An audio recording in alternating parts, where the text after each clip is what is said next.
G'day and welcome to the FantasyBros Sunday Showdown. I'm Dyl, that's Stu, and we are the Fantasy Bros. We are excited to be partnering with GameDay Squad to bring you a very special competition each and every Sunday. But first, before we get to that, mate, I'll get to you in a moment, Stu, but first we've got Longy joining us. Thank you so much for joining us today, mate. It has been a year since Teddy had the honour of joining us three up on stage, mate. He's going to go have a cracker. How's your pre-season gone, Longy? Yeah, man, Teddy gave us some scoops that time too. So, I've been keeping an eye out for some of his scoops to come true again. Sil Wong looked good, and he did mention that. Season so far, it's been a bit of a mixed bag. Started really good with Damien Cook. That was a nice little pod, but I had Scott Drinkwater in Vegas as well. So that's the highs and lows of GameDay Squad, right, Dyl? 100%. Stewie, mate, we had a great day out yesterday. I'm a bit sore in the head now, but how are you feeling, mate?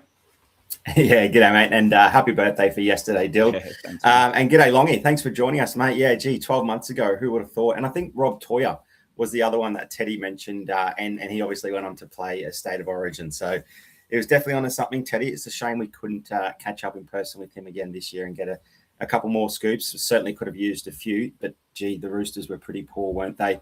The weekend's not going as good in terms of a GameDay Squad fantasy point scoring. I'm hoping this afternoon things can turn around pretty quickly. Yeah, and that's the benefit of these new competitions, isn't it? We've got the prime time, Thursday, Friday, and plenty of money to be won there before the weekend begins. If our regular squads don't go so well, then we've also got the Sunday Showdown. Look, we've already started off with a bit of a whinge, but Longy suggested we start with a new segment on the show, and this is our whinge alert. So we're going to get straight into the whinge. And Longy, mate, you brought up one straight up. That's Fletcher Sharp. Floor is yours. A whinge away, mate. Oh, mate, it's tough. It's tough in fantasy sports because you pick a guy and you absolutely nail the pick and you're a genius, but the world doesn't give you the result that you deserved. This is definitely the win segment, by the way. But for Fletcher Sharp, that first 30 minutes was absolutely fantastic. He was electric. I saw a few people in the Discord did jump on that as a bit of a pod. A lot of people were shying away from Sharp because he's not wing eligible anymore, just available in the halves. So, yeah, I was stoked about that. And then it really sort of fell off a cliff once he went down injured. That did impact a few of the other guys as well. So I had Dylan Lucas in that game who was looking ominous and sort of cooled off after that too. It definitely hurt our Knights players. But I'll throw back to you. You've got Sam Walker. That was yes. Ooh, rough watch. And mate, I think this is a bit of a reverse whinge for me. I'm a Warriors fan, obviously, so I'm going to whinge about the Warriors and how good they were, which meant Sammy Walker, was a bit frustrating to watch. He sort of started really well and commanded a lot of that ball, and we'd seen in the preseason he was going to be the leader of that team, I think, over the older head and DCE. But yeah, Walker, probably all the Roosters really, they just couldn't get going, and they didn't look great. And then I love that I think Luke Lewis said the next day that they just need to stop whinging themselves and just need to play some footy. So I think that's what they need to do. The shining light, obviously, is our man Teddy, and he had such a good game as always. And luckily, we got him into the side. And we said on Wednesday if we were going to fade anyone, it would have been Walsh, which obviously that came to fruition as well. So it's a bit of a reverse whinge there. The Warriors had a great game and they have a good season ahead. But Stu, we were talking off screen before about your whinge, and this is a really personal one for you, mate. Jaden Campbell, talk us through what happened. Yeah, well, you blokes are whinging about players that actually scored points for your team. I wake up this morning to double fantasy teams and scores, and still got Jaden Campbell sitting in the Ninja squad, and not just a regular Jaden Campbell, but a Jaden Campbell All-Star, the one you see pictured on screen there. We knew that he'd been out injured for ages. We spoke about it in the show pre-Vegas. We spoke about him with JT in the under-24 show. So we've had 2 weeks of information knowing that Jaden Campbell is not playing. I honestly cannot tell you how he's still in my side. We do have Luke Skipper in the chat, and we know that Skip has done some things in the past with my internet connection. So I'm wondering if he has jumped on and maybe added Jaden Campbell into my team. Skip, if you've got anything to spill there, let me know. So that's my whinge. I've got that Jaden Campbell donut sitting in there, and not just a zero, but also, a special card and a salary saver as well. But I've got the Scott Drinkwater gold, meaning I was, in the same boat as you, Long. You played him in Vegas, but at least that 20 points would be removed. I was hoping if that was my lowest score, but no, that'll be banked now, and Jaden Campbell's zero will be removed, fortunately, but I don't get the benefit of a nice little 20 being removed. And yes, I've got Sam Walker in that team as well. So I think my whinge trumps you both, boys. Yeah, definitely. Yeah, But look, the Raiders obviously gave you a good win yesterday. That 1 point nail biter finish.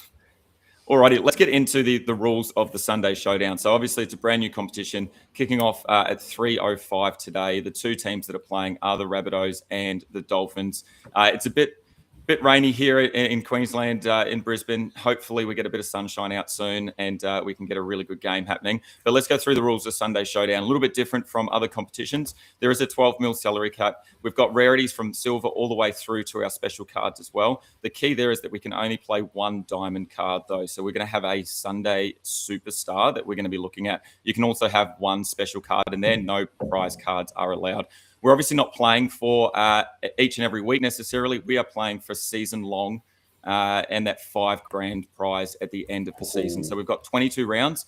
If you win a round, you are straight through to the finals and then you'll be seeded in that finals competition. From there, once you are in the finals, it is going to be a single elimination knockout style tournament, and the winner standing tall at the end will have $5,000 in cold hard cash. There's also a runners-up prize as well for that lucky person that does make that final. So it's all about getting into that final. So I think we talked about you want to get in nice and early. You want to get that score in and be done and dusted and be able to put your legs up, your feet up, and have a bit of a break each and every Sunday. Longy, how are you feeling going into the Sunday Showdown, mate? You're feeling pretty confident with the structure of your team and what we're looking at? Look, I'm probably more focused on the contender competition from my side. So sitting in fourth place over there, I've got a couple of nice high volatility players who probably won't like the wet weather, but I'm sort of hoping they're pods against the guys above me. But I'll follow your lead on Sunday Showdown because, I've been watching my contender side very closely. Nice. I love that you're coming in fourth there. Alrighty, so let's get into some of the players that we're looking at. And we're going to kick us off with some salary pods. So these are the guys, we've talked about salary pods quite a lot on the show. These are the guys that probably everyone's going to be playing. So it's about loading up on some salary here. Let's kick us off. Stu, let's talk through Latrell Mitchell. Obviously, he's one of those players that are probably the anti out of position that we really want. He's playing the centres. He's got the fullback tag. So he might not be the first fullback that you're going to name. But in a game like the Sunday Showdown where we've only got limited options, I think he's going to be in everyone's side. Talk us through why you like Latrell Mitchell. Yeah, I like Latrell Mitchell. Probably not in my top maybe 3 or 5 selections. I know you're pretty vocal about fading him in terms of the whole week long or the round long competition. But look, on a single game slate, the really good footballers, they stand up and they can deliver and they can really make or break a fantasy round. So someone like Latrell Mitchell, who only needs to do something fancy once or twice with the footy, can get a monster score, and that can really elevate him above some of those other players around him. I think because we've seen it happen so frequently, we know that he's capable of these massive scores. So many coaches will not want to risk that. They'll just plug him in, even though he's playing in centres and we have to use a fullback spot for him. It doesn't really matter. So I think a lot of coaches will play him, but some coaches might be thinking, I'm not sure if he'll get his sort of 60 average that he got last season when he played a bit of fullback, a bit in the centres as well. He was a little bit injury affected. The Rabbitohs had a pretty poor year. So some coaches might just look at maybe throwing a silver or a gold just to make sure they've got a Latrell in their team. But I think some coaches might get a bit of a a bit of a leg up if they put some salary into him. And that's the one way you can get a bit of pod value from Latrell Mitchell, who's, look, let's be honest, probably got one of the highest ceilings on the slate if all things come off. But look, the weather's a little bit difficult, out of position. I do think it's going to be fins up this afternoon as well. Yeah, I like Latrell for a couple of reasons as well. Obviously, we've talked at length about that left side attack and how dangerous it could be. That the Bunnies are also loading up that side, but against the Dolphins, they allow more points to their left side in terms of centres in attack than the right side. So I think that the Dolphins, they might allow some more points there. Longy, are you looking at Latrell as well, or is there someone else that you're sort of thinking you might load up on some more salary? I think with this weather, it probably doesn't suit Latrell as much. Sort of leaning more towards his fullback partner, Jai Gray, as an option here. I just think Jai Gray's going to get through a mountain of work. It just takes one sort of pop play there. And we saw that Manly game. It was, dry weather, really easy running. They were going downhill against a soft Manly defense. And it was all Cody Walker. It was all Dave Peter. It was all these other boys. When the game gets tough, we saw it last year. I think we're going to see it again today. Jai Gray is the one who steps up. So he's more one that I'm popping in. And right now, he's a platinum card for me. Yeah, nice. I like it. I like it. Probably a celery pod and potentially a pod as well. Look, the guy that I like the most at the moment, I think, is Hamiso Tabuai-Fidow. I think we've talked a lot about the Rabbitohs and how poor they were last season defensively, and allowed so many points to fullbacks, averaging low 60s, sorry, and the most in the competition. So I think loading up on the hammer today, I think, is going to be gold for us, and hopefully that weather may impact him a little bit. And we obviously had a bit of a write-up about the weather impact in the textbook, and we're sort of looking at maybe a 10% decrease, 15% decrease in some of their outputs. There are some players that really stand up, though. Unfortunately, those skilled positions, I guess we could call them, in terms of our wingers and our fullbacks, they probably hurt the most in the wet weather. So someone like you and Aitken, who we've got there, he might become a really important salary pod. Stu, do you want to talk through you and Aitken and why you think he might have a great game today? Yeah, I think we were all sort of expecting Tallis Duncan to be named there on the right edge to partner David Fia in the back row, and sort of Ewan Aitken would be the man that's sort of forgotten about and left behind and come off the bench and have a bit of maybe a hybrid role, filling in the middle, on the edge, whatever it might be. But he must have done something right, and he'll be playing on the right edge at least to begin the game, and he can definitely go 80 minutes. He's definitely got a bit of a motor, and he's someone that's had some really handy fantasy scores in the past, just because he can get down and dirty and get through plenty of work. Longy, what do you think the role is for Aitken, and then obviously Tallis Duncan coming off that 6-man bench? I think it evolves as the season goes on. So you've got a situation where Cam Murray is coming back from a pretty major injury. Every indicator we've seen from him, so back end of last year when he came back, early preseason, it's all been sort of 20 to 30 minutes of game time for him. He's not going to be at 20 to 30 minutes today, but I'm expecting him to sort of slowly wind back up to his regular 65 minutes. So I think Tallis Duncan is there as a guy who's going to spell Dave Fifita for potentially about 25 minutes. And he's going to spell Cam Murray as well for another, let's call it about 30 minutes there, for about a total of 55 minutes of game time for Tallis Duncan. That means that Ewan Aitken's 80 minutes, right? So it's great news for Ewan Aitken. I've got a lot of shares in Ewan Aitken across all fantasy games I play, but he's one that if you've got him in GameDay Squad, might have gotten him cheap a couple of weeks ago because he was sort of being faded by a lot of people. And if you did, you're absolutely winning. Yeah, look, that's not music to my ears because I'm a big Dave Fifita man and I want him on the park as long as possible. But definitely Ewan Aitken is one that, yeah, like you said a couple of weeks ago, probably wasn't even being talked about at all by anyone. And he's shot up into contention as maybe going to be a potential Sunday superstar. Look, I'm just going to go to the comments quickly before we move on to a couple of other pods. Luke Skips put in the comments, Cobbo or AJ? For me, I'm probably leaning Cobbo. I think he's probably a little bit more dangerous, can break a few more tackles. Although AJ and that try-scoring record, what is it, 3 more he needs to break that record? Do we see that today, Stu? Maybe not in the weather. I think a lot of fans that are turning out this afternoon will be hoping they can be there to witness history. But, I think AJ might have to make the fans wait a little bit, and maybe he'll want to do it in front of his home fans down in Sydney as well, and make it an even more special occasion for those fans. But no, short answer, Cobbo for me. I think Longy, you're pretty keen on Cobbo as well, but we might be able to save that for a little bit later. I think he might be your Sunday superstar. Oh, little teaser there. Yep. Cobbo for me as well. He's going to break some tackles. He's going to have some dominance there.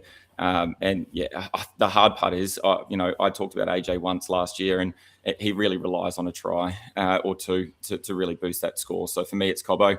Longy, we'll continue with our pods here, and we've got a couple of pods that I reckon are going to have a great game. The first one for me is Ashton Ward.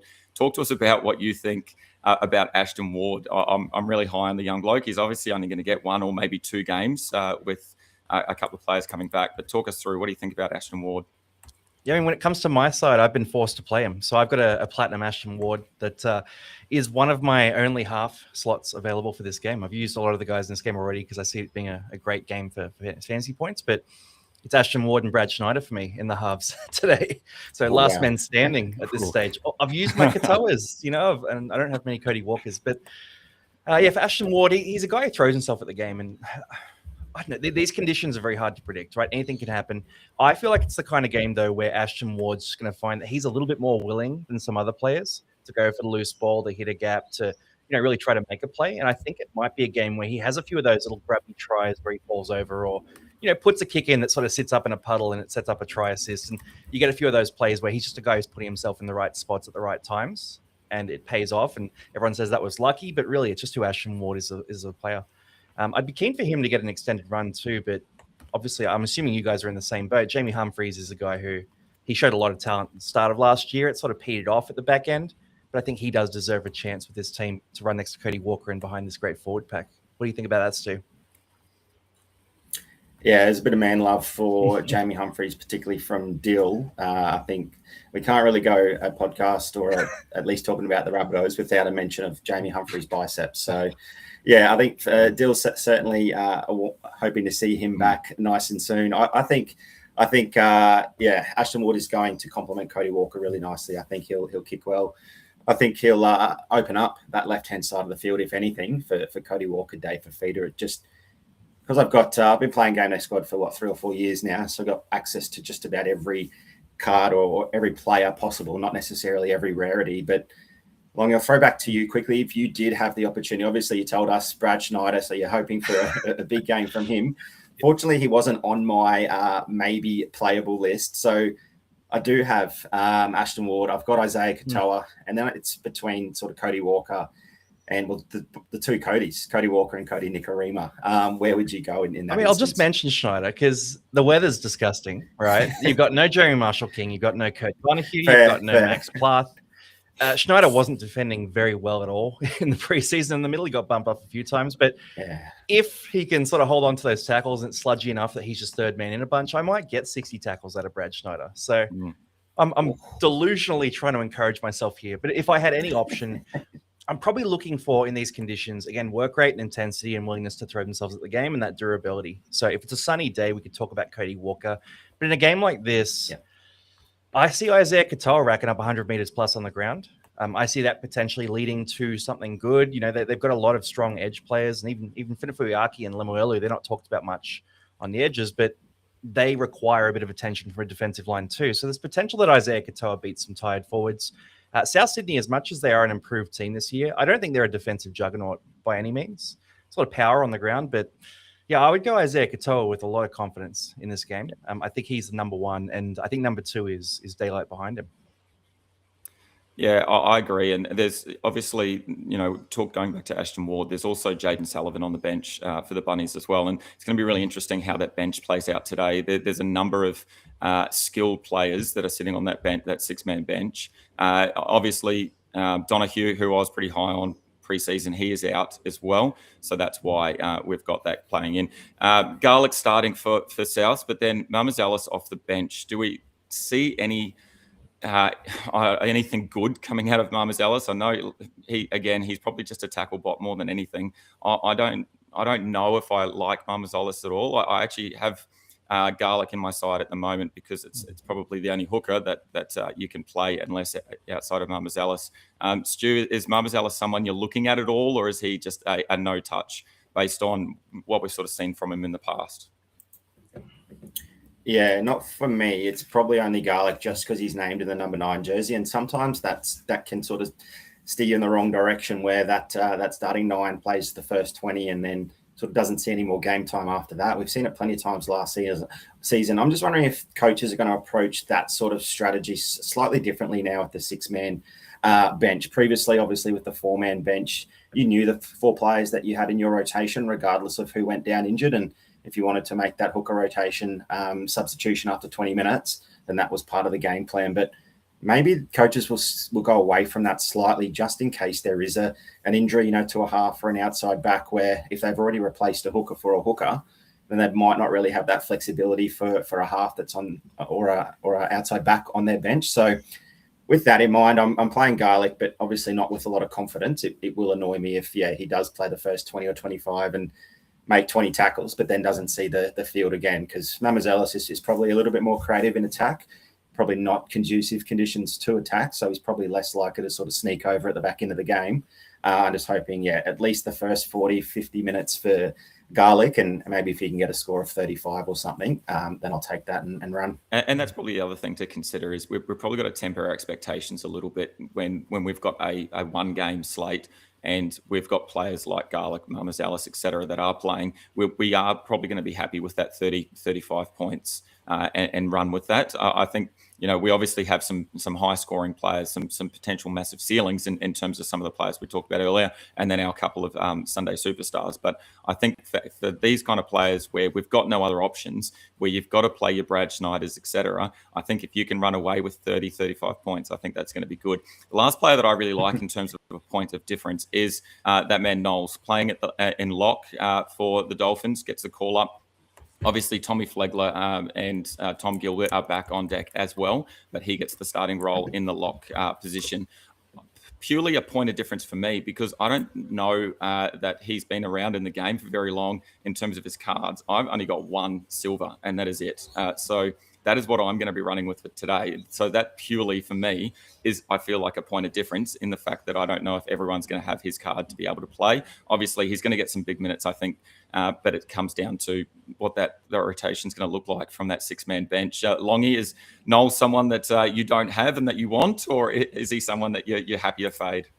Yeah, he's a bit of a classic sort of Sean Fensom kind of type. If you're as old as I am and you played fantasy for as long as we have, I think he's a tackle bite, and these conditions suit him. The fact that they've lost so many players, so Dan Safidi's out, Francis Molo, Max Plath, Kurt Donahue, Jerry Marshall King. Like, there's a slate of dudes who play in the middle that are out right now.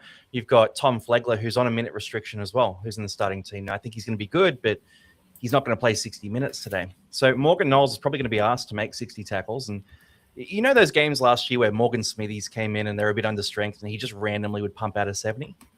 Like, I think it's one of those for Morgan Knowles. Yeah. So if I had a Morgan Knowles card, I'd be running at 100%. But again, I'm sort of having to scrap together my team a bit, like to the extent where I've got Trey Fuller sitting in my reserves right now as well, which I actually don't hate as a lottery pick. And I think a lot of people watching along right now are going to be in that situation where, I joined the game last year, right? And I don't have quite as deep. I've got a pretty deep sort of roster, but not quite as deep as you guys do. So having those guys, you can look at it as a downside, or you can look at it as a bit of a lottery ticket and a pod play that is different to what everyone else is doing. So, Fuller comes on, or if a Morgan Knowles pops off, or you're just looking for those differentiators basically to try and get first place.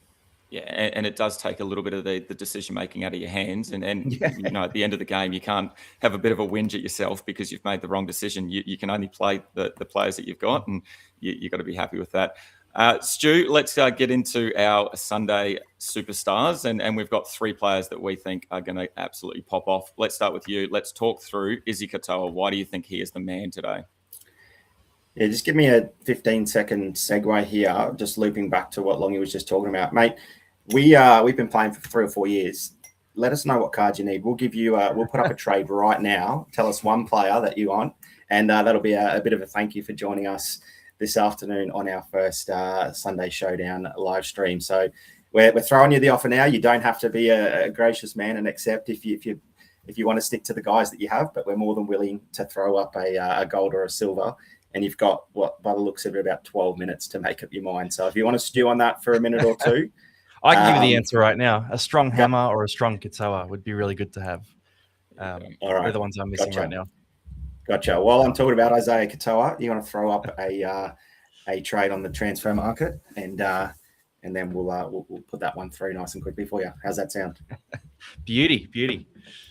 Yeah. So Isaiah Katoa for me, just because of, I think he's the elite half in this match and head and shoulders above the rest. He's just growing in confidence, in skill level, to a point where, look, representative duties are going to be a long-term thing for him. And the maturity that he's showing in his game has, some of the most talented halves and the most talented football minds in the game talking him up along the likes of, Nathan Cleary and some of the best players in the game already. And he's still only so young and still got so much more to improve and so much more to develop as well. So I think these are the kind of conditions as well where he can thrive. He's that little shifty, creative playmaker with a really strong kicking game, defensively pretty sound as well. And he'll definitely look to run over the advantage line and take on some of those forwards that might be stuck in the mud a little bit, or, a little bit slippery when changing direction and turning their hips for some late footwork. So yeah, absolutely. I can see him having a big game. And look, he's not going to get my diamond. I think it was pretty obvious that Herbie Farnworth was just so elite that none of us wanted to throw him up as our Sunday superstar. I think that a lot of people that play GameDay Squad or at least had a look at the stats probably saw how good Herbie Farnworth was the last season. And to be honest, if you've got a high rarity Herbie Farnworth card and you're not playing him, I'd strongly urge you to double check that. But outside of Herbie Farnworth, it's definitely Isaiah Katoa for me. It's just the base stats that he racks up as well, like the kick meters, the run meters, the tackles, the tackle breaks. And we just know that if anything does happen to Jermaine Azarko, we say it all the time, he's so durable. He just seems to play every single match and play every single match at a 6 or a 7 out of 10. But look, if he ever goes down, Isaiah Katoa could certainly get that kicking tee, and the Dolphins can score plenty of points. And wouldn't that be handy, a goal kicking Isaiah Katoa? How long until we see that?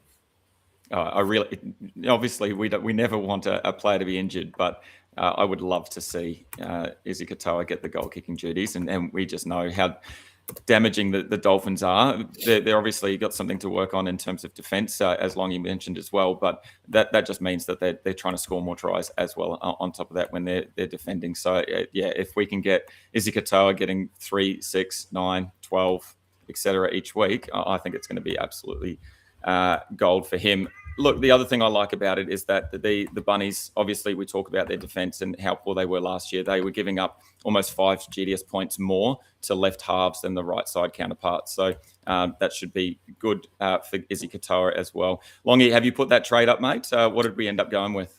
It's up there. I chucked both up as options. So gold and hammer it's just or been gold accepted. Katoa. There you go. You got both. Easy.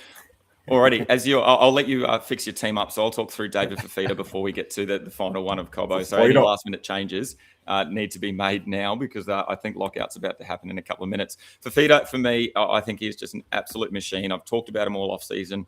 I had a massive write-up in the textbook about him. He is definitely my man, the one that I'm planting my flag on in terms of the forwards. As Tommy calls him, Big Fafita is going to have a massive game. We just have to go back to that trial. He first touch of the ball, he made a line break, tackle breaks. He's obviously going to be absolutely barnstorming. It's just going to be a question mark over, do we get 2023 David Fafita or 2024, or do we get something of 2025 where he'd park himself in behind the ruck and not get involved? I'm leaning towards a 2023-esque performance from Dave Fafita. I think Wayne Bennett there at the Rabbitohs have really, put something on for him and need to make sure that he has a big game. And I think he's going to stand up. And we've talked about that left side plenty of times. And I think we're going to go there heaps to make sure they get drawing all the defense. He's going to break a few tackles. He might make a line break. It'd be great if he could get over for a try. And these are sort of the perfect conditions to do so. I think a lot of that ball is going to go left side. And I think Fafita is going to be the beneficiary of a lot of it. The other thing I like is he's probably not going to pass too much either. So he might get an offload here or there. But I think when he gets ball in hand, it's just going to be straight ahead for me. I love it. Dill, is that... right, Longy, sorry. Is that player Fafita still as solid as you're expecting with the weather, or is someone like Keon maybe going to get a bit more in base, and some coaches might want to maybe pivot, get some more salary on Koloamatangi? I've actually, for me, I completely agree with you, but I've actually got a special card of Koloamatangi's in my side at the moment, so I've also got the rarity on him. So I'm with you completely. But obviously the news that Longy broke that potentially Fafita might get a bit of a spell, that might change that diamond card as well. I think Hamaso might be another really good option as well. But the third option, I think that Longy's going to talk about in a moment, Selwyn Cobbo. He's obviously moved from Broncos, headed up a little bit up the M1 to the Dolphins, but he's back in his favourite stadium of Suncorp. Longy, talk us through, why is Cobbo your Sunday superstar? Yeah, this was based on originally the dry conditions I was hoping for, but I still think it could be good in these conditions. Now, I'll set the scene for you here, because you have Selwyn Cobbo in a situation where he's signed a 1-year deal with the Dolphins. He's essentially playing for a contract, and really the most important contract of his career here. He's playing next to his friend Herbie Farnworth, who's been very vocal about the fact that he's stoked that he's there. And he's joined the best attacking team in the competition. So the situation here for Cobbo is good. He's motivated, he's talented, and he's going to have opportunities. You then throw in the fact that he's up against South Sydney, who, again, I'm a bit vocal about the fact I think South won't be a great defensive side this year. And Jack White and Campbell Graham, it sounds great on paper as a defensive unit, but when you look at the speed and the power of Herbie Farnworth, and particularly a fit Selwyn Cobbo, how's Campbell Graham going to go under an injury cloud right now, turning around and chasing a guy like Selwyn Cobbo? Like, I could see plenty of clean breaks here for Cobbo. So dry conditions would have been better, but I'm still sticking with Cobbo as a very powerful card in my roster here.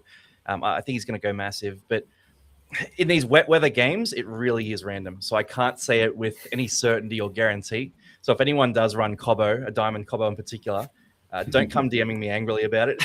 It's a dice roll, and you're aboard the roller coaster with me. Let's ride it together. Yeah, I love that. And look, in games like these where we've only got the one game for the Sunday Showdown, you've got to take some of those gambles because that's going to be where it pays off. And if it doesn't pay off, look, you don't have that win. You haven't lost anything either. But if it does, you are an absolute genius, and you just can take that to the bank, and you are straight into the final series for the Sunday Showdown. Look, the other thing I really like about Selwyn Cobbo is that the Bunnies love to give up points to wingers. They did so all last season. They actually averaged 42 GDS points to all wingers last season, which was the second best in the competition, or worst, whichever way you look at it, in terms of giving up points to wingers. The Gold Coast Titans were the only team that were worse there. So plenty of opportunity for Selwyn Cobbo.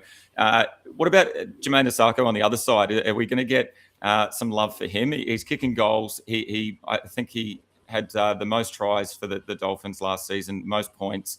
Is that someone we're looking at as well? Longy, I'll start with you. Is that someone that you're keen on to get some salary, or you're trying to play it safe and not necessarily load up on both wingers?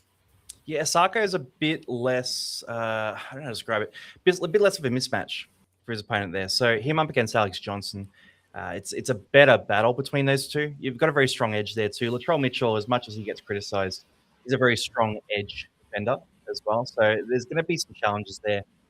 Avarillo could have a bit of a speed advantage, but Latrell versus Avarillo on a day like today is just not a matchup they're going to enjoy.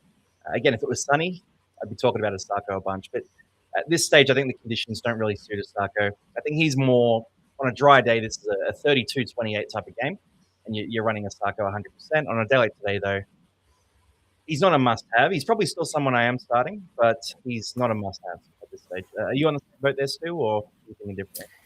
Yeah, it's probably down to Asako versus AJ for me, and with the weather and a low floor from wingers, which they can definitely pump out. And we know that AJ's getting on a little bit. Obviously, a fantastic try scorer, but he can certainly go missing in terms of the base points that he racks up if he's not the breaking the line and running for 30 or 40 meter tries after Latrell sets him up. That's less likely to happen in these sort of conditions. At least with Jermaine Asako, he's a little bit stronger in terms of his ability to break tackles from kick returns. And like any time the Dolphins score a try, which they'll probably do plenty of times. Let's face it, in the wet, they do like playing wet weather footy. It's just that safety as well that he'll be going up in threes, you'd hope, and he might get 12 or 15 extra points just through the boot. That would be pretty handy. Yeah, definitely. All right, the game's about to kick off in a few minutes, so you need to make sure you lock in your teams now. So any last-minute changes need to happen, because I would say that lockout for the game is about to happen at any time. Remember as well, if you've got any last-minute start-sit questions, get them in. Look, just having a look at the scenes from inside the change rooms, man, Cobbo looks like a beast. It looks like he's put on a couple of kilos as well, but all in muscle, and that looks unreal. And actually, it looks quite clear at the moment at Suncorp. I know I'm probably about 25 minutes away from Suncorp at the moment, where I live, and it's a bit dark here, but it doesn't look too bad there. So hopefully that rain might hold off, and we might get some decent footy in us. So there we go. Alex Johnson, 210 tries. He needs 3 more. Do we see, if he does score 3 tries, do we see everyone at Suncorp loading up on the field and just jumping the fence and everyone getting around him? Longy, do you think that's going to be the case, or are we going to be a little bit timid and we won't be like those AFL fans that did it a few years ago for Buddy Franklin? Dolphins fans are great, but they're not Bunnies fans, right? So if it happens at home, I'm expecting that to happen. I kind of hope he does it at home, though. Like, he's been such a great player for South Sydney for such a long time. Imagine him crossing over and then just looking up and seeing a crowd right in front of him. Like, even actually, I'll have a look at their fixtures, because I would love if he did it in like a Rabbitohs Roosters game or a game like that. Yeah, let's have a look. I'm gonna check this out. You guys keep chatting. I'm gonna check out when their next game is, because this might just work imagine out. if he scores that 3rd try in front of the Roosters fans Next week, round 2. Okay. What next Is week? it actually Roosters? Yeah, so 2 There you tries go. today, and then the one next week would be absolutely lovely. And the Roosters couldn't tackle anything against the Warriors, so he's a decent chance in that one. That'd be cracker. And you know what's going to happen as well, he's going to be streaming down the sideline for his third, but he'll just have to pop the ball to Latrell or someone else so he doesn't get his third at some point. We're talking the classic, like running back, take a knee, 1 yard out, manage the clock kind of deal. I love that. All right, the Sunday Showdown has started. So Dolphins kicking off to the Rabbitohs. Boys, are we happy with our squads now? Longy, you got that extra card. Talk us through your team, starting at the top. Who you got in hooker, and then talk us through the other changes you've made. So I'm still a little light in terms of filling a full squad right now. So that's where I'm at. But so I got no hooker, but actually the top section is the weakest. I'm going to start from the bottom because it's the best part. So from the bottom, Platinum Jai Gray. Sticking with that call, I think he's going to kill it. In the back line, I've got Johnston and Cobbo, both gold cards sitting up there. Good chance of some tries. Campbell Graham and Jack Whiten in the centers there. And the reserve spots there, I've got the Hammer in that slot. And then I do have a blank slot there as well. So I've just got both stocks sitting there. In the halves, Izzy Katoa comes right into the team. I've got Ashton Ward, a platinum card as well. That's more out of necessity than a choice. It's my only Ashton Ward. So if he's going to be in, he's going to be platinum. And then Brad Schneider sitting in the team there too. In the forward pack, Connolly Lemuelu was one of the first I picked here. I think he's going to be a good chance at receiving a ton of short balls. We've seen him score a lot of tries recently. Dave Fafita in gold there. And then the forward pack's noteworthy guys, Tallis Duncan, Ewan Aitken. I've got Cam Murray in there. And a couple other options there too. So, I've got to build out my squad a little bit more to get a really strong Sunday Showdown side. But I'm pretty happy with a few of these pods. And if a couple of them go nuclear, I'm giving myself a chance. Oh, Katoa's just made a line break. Oh, cool. There we go. How dangerous already. There's the running game. There's the running game. Straight away, straight into it. Yeah. First touch. Thank you for that card, by the way.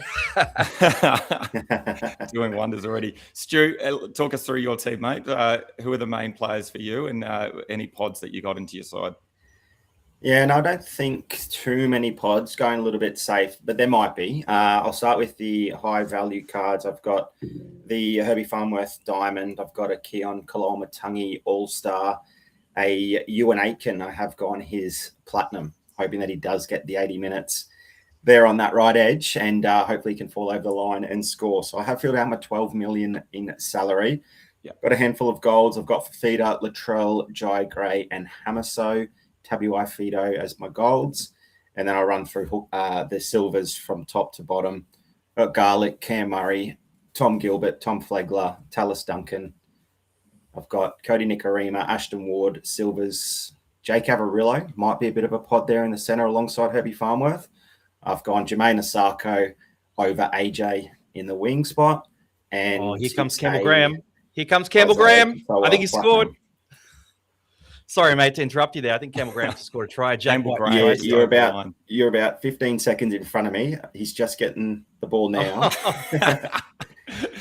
Respect Campbell the delay. Graham, the pod.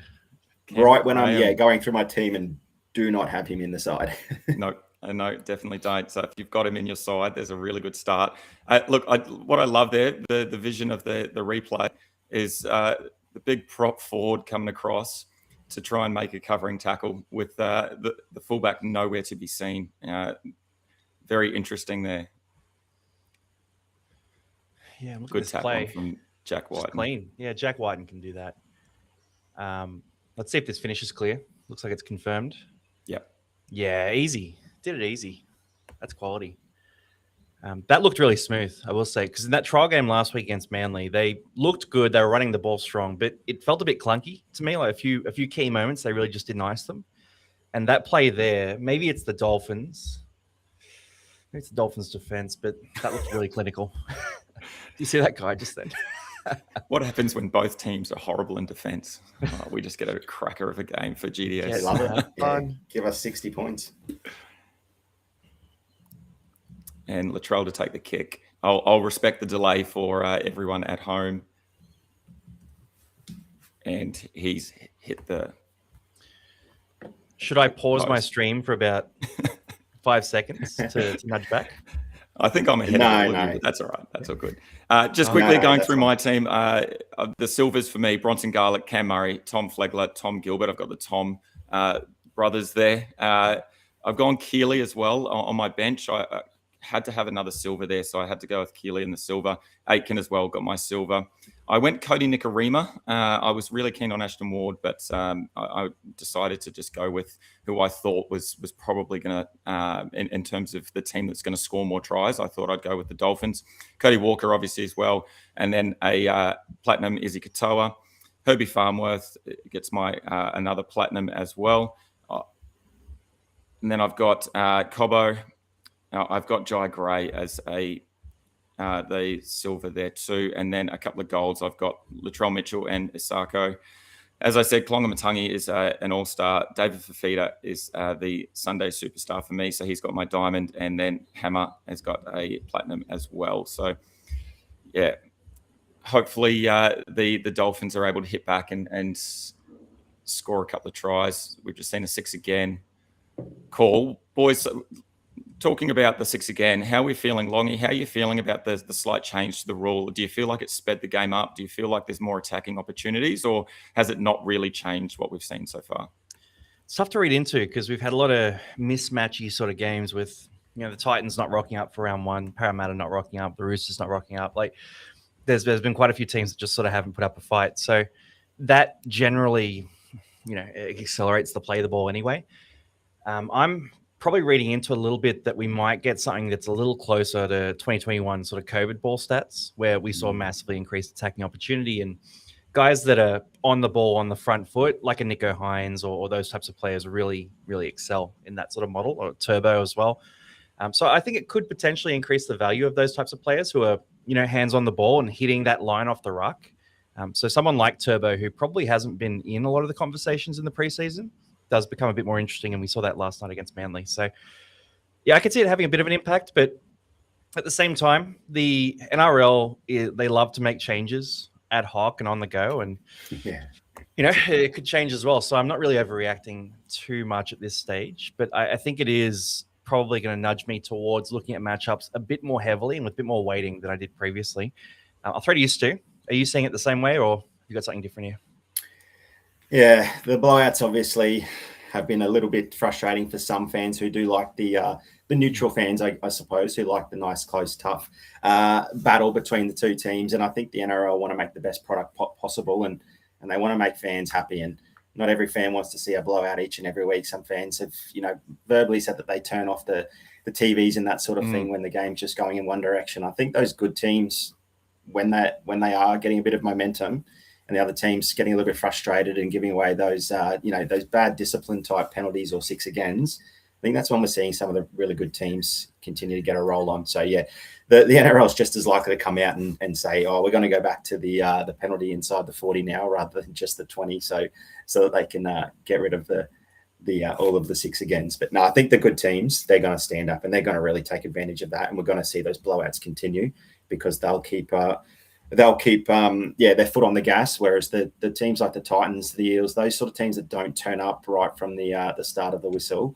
I think they're going to find things pretty tough. So look for those playmakers, look for those outside backs in favourable matchups. I know I was big on Jesse Ramey, and in a few sort of platforms didn't pull the trigger on him over Kaoliro, but look, when the Chuckies get on a roll, they can score points all over the park. And the two guys that no one really played, Will Kennedy and Jesse Ramian, surely we'll get back to Kaoliro at some point, but Gene Echo Hines was nice, wasn't he? I think we'll be loading up on teams against the Titans, the poor Titans. They're going to be certainly fantasy relevant, but mostly the teams that are playing against them, I think.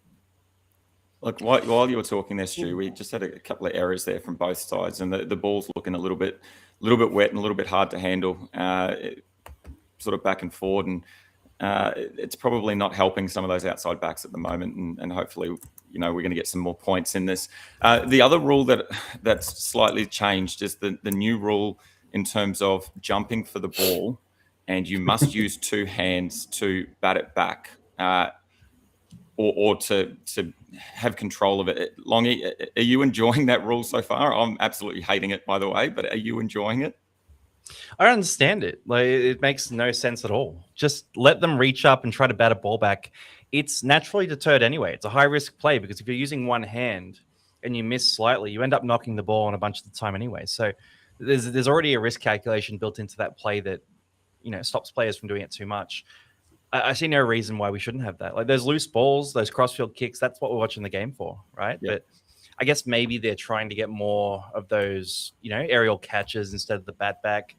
I know I've seen it a few times this week, not called as well. So it's not being officiated very well, which is a bit of a common theme for this week. Yeah. If I sound salty, by the way, I'm a Parramatta fan. I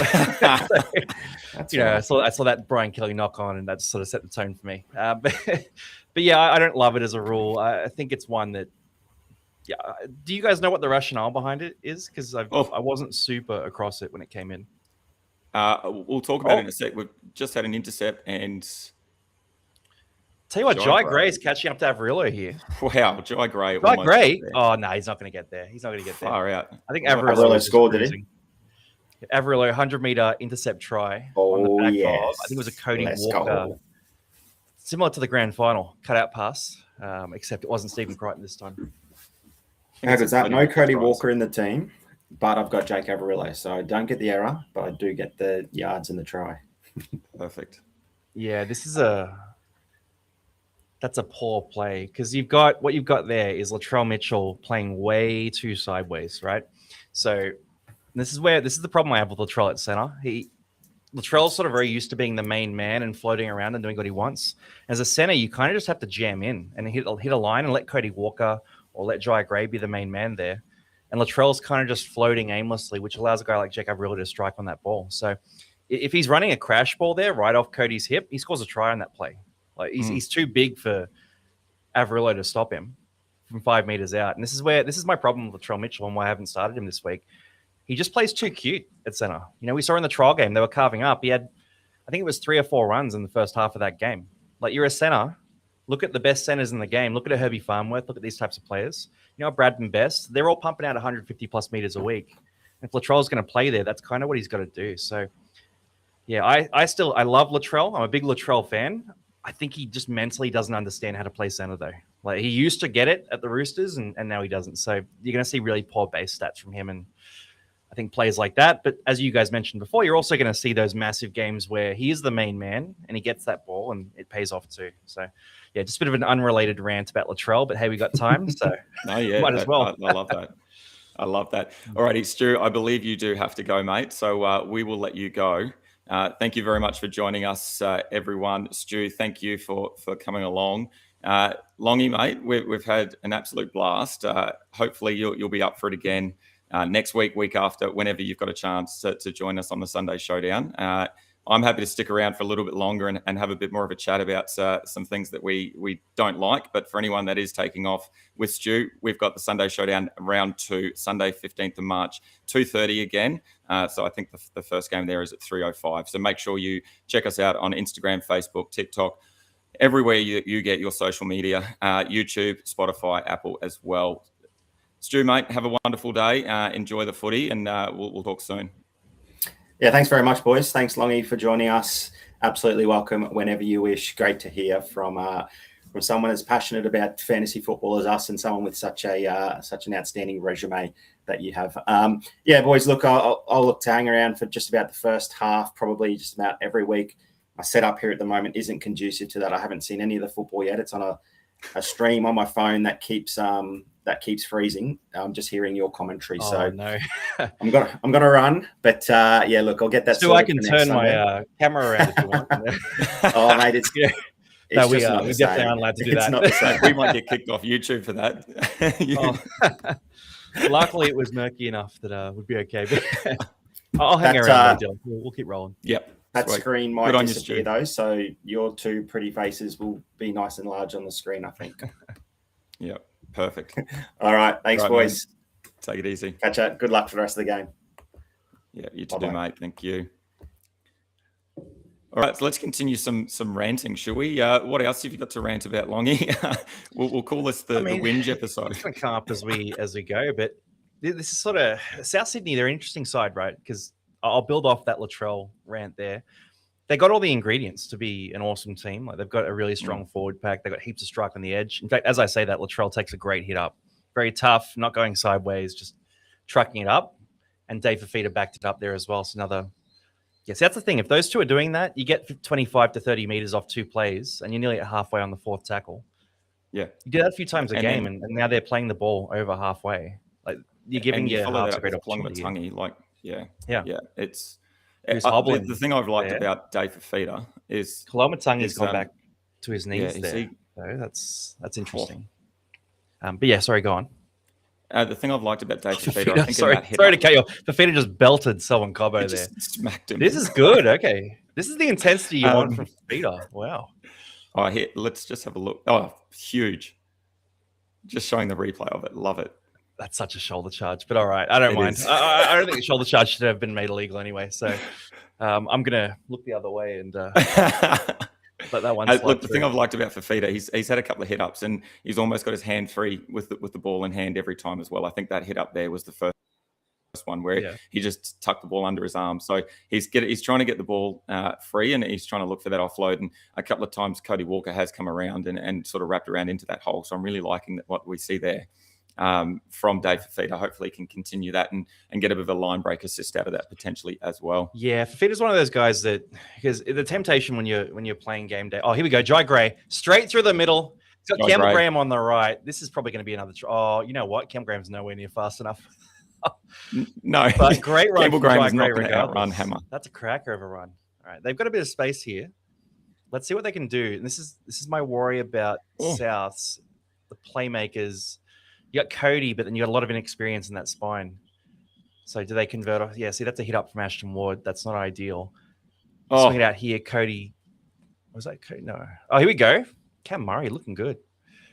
Cody's got the numbers there. Run it straight, mate. Run it straight. Run it straight. There it is. There it is. Latrell, exactly what we were talking about. Absolute best. You've said it. Mate, he just hit that hole. Yeah. And he figured it out quick, which is great. I mean, look, Bennett's a great coach. They're probably getting a bit of word from the sideline. But if he just does that every game, he's going to average over a try a game this year. Like, it's going to be destructive. Oh, yeah, and this run from Jai Gray. I'll just commentate it here because he's picked it up in dummy half on his own 20, thrown a dummy, just gone straight through the middle, got to the opposition 30 there, so run it about 50 meters. Found Campbell Graham on his right. Passed a little bit early, but Campbell Graham was never getting away from the hammer there. They've sort of jinked a bit. Cam Murray created half a break, which collapsed the defense. Cody Walker gets the ball, sums up a 4-on-3, just feeds Latrell early ball, and he's just too big and too powerful for, who is it, Jermaine Asako, Jake Averillo, and Hammer, right? Which it makes sense. You're going to have that mismatch every single week. Dave Fafita, of course, not a super convincing decoy line, but enough. He's enough of a player that he can hold them in anyway. So, yeah, that was cracker. That was cracker to see. Stoked about the Jai Gray break too. Hopefully, everyone listens to me about him. And then obviously the troll to try and give us another 3 points on top of his try as well. Let's see if he can get this. Started out wide left, swung it round, and then turns to the crowd. Obviously, someone in the crowd was giving him a spray because he turned and went, yeah, look at me. I love it. Must be very windy for him to be swinging it like that. Looks like quite a few in the crowd have got ponchos on there too, so it must be raining. Yeah, apparently it's been pouring all day. Yeah, it's again, like I said, I'm about 25 minutes, half an hour from the stadium, and it hasn't been too bad. It's just been grey most of the day, and it's not raining right now, but man, it looks like it doesn't matter too much. It looks like they've sorted out the hands issue, and Latrell sorted out how to play centre, so it's good to see. I'll give you a bit of an update here too, because on the scoring front, we've got Jake Averillo is still the leader. So he's got 22 points. Campbell Graham with 21 there. Latrell Mitchell, 17. So most of the try scorers. First non-try scorer is Tom Gilbert, closely followed by Brad Schneider. There we go. There we go, Brady Schneider. Keep on rolling. Then Totola, Cam Murray, Keon Koloamatangi. And then all under 10 points here. You've got some lower scores from guys like Hammer, who's just below, Cody Walker. Yeah, Selwyn Cobbo to 7. The thing I was going to say before all that play happened was with Dave Fafita. So the temptation when you're playing fantasy and you're watching your forwards is to go, oh, we're 30 minutes into the game and he scored 15 points, so he's going to score 40 points today. That's not how Dave Fafita scores, right? And Dave Fafita, you almost have to profile him as a winger or as a center in the way that you project his fantasy scoring, because You look at that trial game recently, right? He played 50 minutes. He had 142 meters run, some attacking stats. He only had 10 tackles, right? So he's not accumulating stats through just being on the field. It's more those big chunk plays. And as you get into the back end of the first half, you really increase your chances those chunk plays as defenders get a bit softer or a bit more tired. And Dave Fifita sort of sees those holes open up. So I'm not really stressing about Dave Fifita throughout the game. Like, what's his score now? He wouldn't be on heaps right now. No. Yeah, so 5.4 points. I've got no concerns about that whatsoever. He's a couple of big chunk plays is what you're looking for there from Dave. And there's plenty of time for us to hit those plays. Now, Jai Gray's getting the ball here at fullback. Yeah, swinging it out to Johnson. They're not afraid, South Sydney, to move the ball here. That's another thing I'm seeing. It mustn't be too bad. I guess Suncorp's a pretty good stadium. It's your local, right? So pretty well drained sort of stadium. Yeah, you're going to have a look at the footage from last year at Magic Round in that the final game, the Raiders game there against the Storm. It absolutely bucketed down right in the middle of the game, and it's still by the end of I think when we left, it was almost dry. It drains really well, and obviously they try and keep it up to date as much as they can. What I'm loving as well is Jai Gray is getting super involved in almost everything. He had a great run there a minute ago, and broke a tackle and still was trying to get through another couple of players as well in that. So he's obviously trying to stamp his mark on this game as well, getting the reins at fullback, and he wants to do the best he can and try and hold that position. Yeah, he was a bit uninvolved in the trial game as well. Something I noticed. I think it was about 80 meters running that game. Wasn't really a big part of their attacking structure. They're looking much cleaner with him being more involved. So that's a good thing to see. It's actually something that did. Oh my God, Cody! I'm going to cut you off. Watch this. Oh, Cody Walker! Dang, little grubber for himself. Wowee. Scoops it up, spins out. South Sydney are on fire here. Little grubber through to himself. That was ridiculous. Yeah, let's look at this play. We'll talk through it again. So, mate, he's still got it too. Cody Walker, by the way, one of the most historically underrated halves in the game. So here we go. So play the ball here from Dave Fifita. Straight out of hooker. Cody Walker gets the ball 3-on-2. Little grubber, picks it up. The hammer just doesn't commit physically there. And Cody Walker spins out of the tackle and pops over the line. That's a cracker of a play there. Because, what you see there is Asako sort of hangs back a bit and tries to half commit to the winger. Cody knows he's not going to get through if he feeds that pass across. So, run something different. I bet he didn't even expect to score that try, though. I think it's going to be taken back. I think his foot may have touched the chalk on the sideline there. Oh, as Hammer is fallen off him and he spins.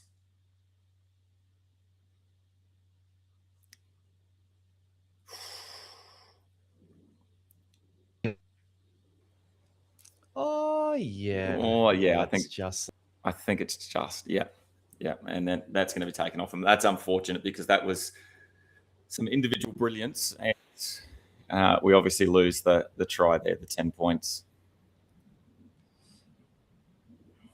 Oh, there is absolutely nothing in that. That camera view there from the corner post. Ooh. That was a lovely little play, though. Like, just to showcase what Cody Walker can do. Beautiful, beautiful little play. Lovely. All righty, we might wrap it up there, mate. 20 minutes into the game, and it looks like it's going to be an absolute cracker. The weather has not stopped them from trying to attack at all. Mate, any last words before we head off? Oh, mate, just have fun with it. Like, you've got it's not life or death, right? Our game day sides, and I obviously play fantasy as well. Some people play super coach. Like, you got all these different teams, and you just want to have, like, the thing I love about Game Day Squad is you have that chance to take a swing at guys that you just can't touch in other competitions. So with my game day team, I basically fall into each of my biggest impulses where I go, I think that guy's going to pop off today, and you take a shot on those guys, and more often than not, you're actually right when you make those calls too. So yeah, that's my key thing here when you're playing game day, especially a lot of the people who have joined this year and they're new to it. Have fun with it. Have a swing at it. Don't worry if you don't have all the best cards. Just try to pick some matchups and some pods that you can go with. Yeah, and that's a big thing, I think, is if you are new, just make sure you get a side in. Doesn't matter, like you said, you've got a couple of players that aren't playing today, and you've put them into your team, because you just never know. The one player dropping out of your final squad as well, so you do lose that lower score. But even if you just put a team in the starter competition, you are going to get rewarded with some packs, and that's how you're going to build your team up over time. So I think, the best advice is always just get a side in. You'll get those cards eventually. It is a dynasty platform. You have long-term investment in the players that you have, and so get around it and have some fun, like you said. I've switched. Well, I was very much a super coach player for a long time, and I've completely switched. I hardly play that at all anymore, except for our draft that we do with a few mates of ours. And so Game Day Squad is way better in terms of the fantasy outlook each week, and I don't feel like I get as frustrated about fantasy as I used to, which is good. It's kind of, I love that clear all button at the start of each week when something hasn't gone well. It's a big clear all, start again. Yeah, you're not stuck in a hole, are you? I was just watching the game hoping that a big play would break out before we finished up, but doesn't. All right, we'll wrap it up there. I think. If that's off the head, this could be a try here. Hang on. Yeah, so Cody Walker puts it up. Hammers under the ball. Oh, right, straight off Latrell's head. He might have a double. Off his head. That's crazy. I think he scored. That's crazy. Now, I want to know if he's intentionally headbutted this, because that would be genius. As you said, Cody Walker puts up the big bomb. Mitchell out jumps, or could be off his shoulder. He out jumps Hammer, turns his body slightly before the ball gets to him, and drops his head. Oh, that's the upper arm. It might be taken off him. Yeah. Oh, good bit of fun to finish off then. Yeah. Thanks for having me on, mate. Appreciate it, man. Thank you so much for joining us. I've had a heap of fun. It's a great little addition to the week's events, and it's a good way to finish off the weekend for sure. Hopefully, like Stu said, you are more than welcome to come back anytime, and hopefully you can join us again for another awesome Sunday Showdown. Mate, good luck for the rest of the game, and good luck for the contender team. Fourth, hopefully we can see your name on that top three at the end of the week. Yep, the big one I need is Sel and Cobbo to pop off. Okay. So it hasn't happened so far, but he only needs a couple of big moments. Cheers, Dyl. Appreciate it, man. Perfect. Thanks, Longy. Take it easy, mate. Thank you, everyone. See you again soon. See ya. See you, everyone.